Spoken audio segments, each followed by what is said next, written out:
megint hazaindulok nem sokára. Nagy néma csend borult a kis szobára. Üres, kihalt lett, az ajtaja zárt. Nincs már ott, aki eddig hazavárt. Békülten mondom, elköltözött. Nem lakik többé az élők között. Ó, hogy várt mindig, milyen nehezen, szorongva leste, mikor érkezem. És amikor egyszer csak elébe léptem, úgy felragyogott az a kedves két szem. Pedig szolgálatom hívó szavára én oly gyakran hagytam őt magára. És neki fájt minden búcsúvétel, körültipegett atyai féltéssel.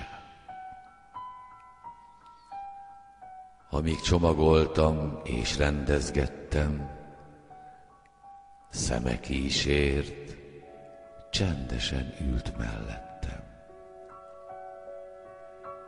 S belesűrítve minden féltő gondot, néhány búcsúzó szóval annyit mondott: vigyázz magadra, gyermekem! Azután egyszer ő is útra kelt. Végső tekintetével átölelt, és indult hangtalanul, csendesen. Elment.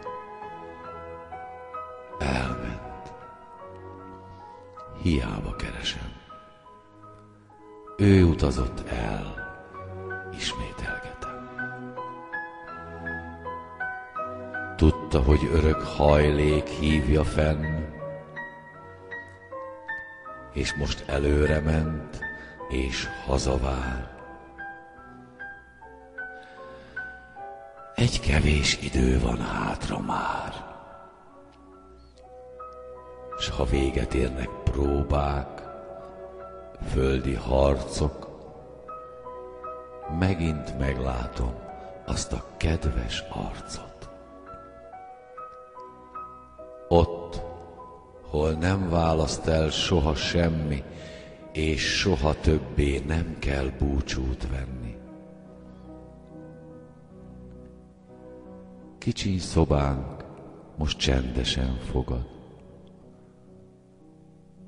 de csendje is tud drága titkokat. Hogy vár, mint eddig, hogy ne várna rám, hazavár most is az édesapám.